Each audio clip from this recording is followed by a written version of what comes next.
بسم اللہ الرحمن الرحیم۔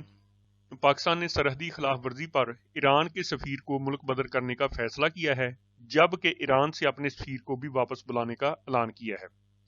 پاکستان کے دفتر خارجہ کی ترجمان ممتاز زہرا نے پریس کانفرنس کے دوران اعلان کیا ہے کہ پاکستان ایران سے اپنے سفیر کو واپس بلا رہا ہے، جبکہ ایرانی سفیر کو ملک بدر کرنے کا فیصلہ کیا گیا ہے۔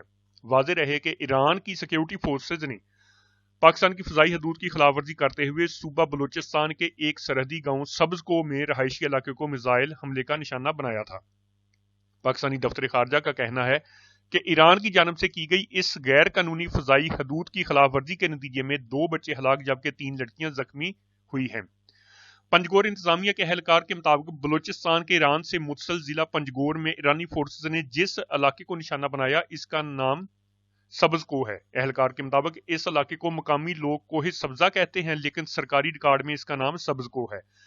انہوں نے بتایا کہ یہ ایرانی سرحد پر دونوں ممالک کے درمیان معروف گزرگاہ چیدگی سے 45 کلومیٹر کے فاصلے پر واقع ہے۔ انہوں نے بتایا کہ یہ ایک دشوار گزار علاقہ ہے اور یہ پہاڑی اور صحرائی دونوں علاقوں پر مشتمل ہے۔ پنجگور انتظامیہ کے اہلکار کے مطابق اس علاقے میں بلوچ قبائل سے تعلق رکھنے والے افراد آباد ہیں جو کہ زیادہ تر مال مویشی پالتے ہیں۔ اہلکار نے بتایا کہ ضلع پنجگور کے ہیڈ کوارٹر پنجگور سے کوہ سبز مغرب میں 90 کلومیٹر کے فاصلے پر واقع ہے۔